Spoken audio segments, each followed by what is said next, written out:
O zaman bizim buraya destek olsunlar. İş istiyoruz biz burada.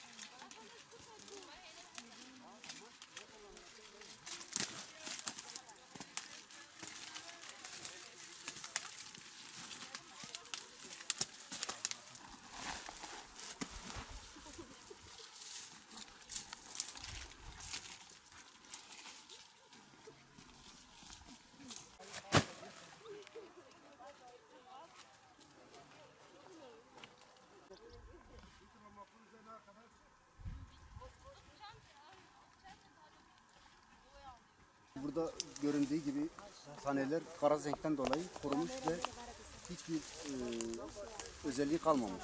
Burada sadece bir kabuk olarak, sadece fıstık kabuğu olarak gördüğünüz gibi zaten hepsi zarar görmüş. Sadece şurada bir tane var.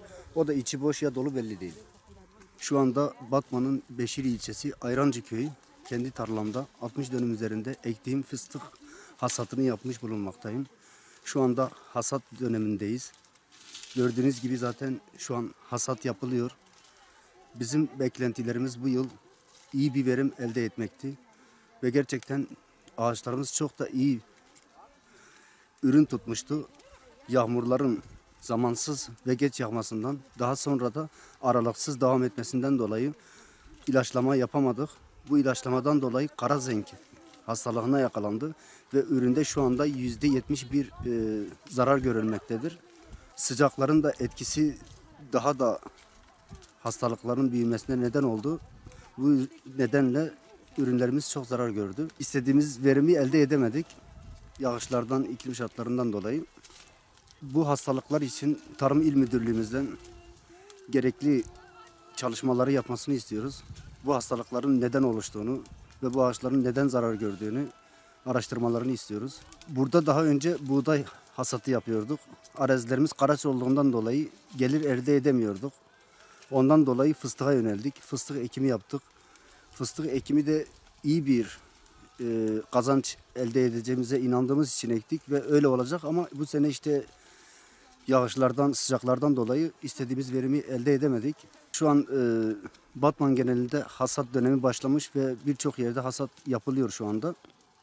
Yalnız genel olarak bu kara zenk hastalığından dolayı verim düşüklüğü çok. Bütün yörelerimizde aynı şekilde bu hastalık var yani. Bu seneki fıstık hasatımızda aşırı yağışlardan dolayı fıstıklarımız çok zarar gördü. İlaçlama yaptığımıza rağmen de bütün fıstıklarımız hasar oldu.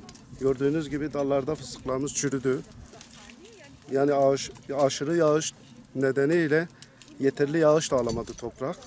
O yüzden verim çok az oldu. Biz Batman'da fıstık fabrikası açılmasını istiyoruz.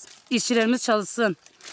Güneydoğu'daki insanlar başka batı yerlere gidip de çalışmasın istemiyoruz. Burada hiç değilse fıstık fabrikası açılırsa bizim buradaki insanlar daha çok çalışır. Daha çok çalışma imkanı olur. Başkalarına memleketine gidip de çalışmaya gerek yok. Bizim memleketimizde iş olsun. Bizim memleketimizde çalışalım. Ne gerek var gidiyoruz başkasının memleketinde. Yetkililerden bunu rica ediyoruz. Lütfen buraya bir tane fıstık fabrikası kursunlar. Biz de kendi memleketimizde rahatlıkla çalışalım. Başkasının memleketine gitmeyelim, batıya gitmeyelim. Güneydoğu'da çalışalım, Batman'da çalışalım. Biz bunu istiyoruz.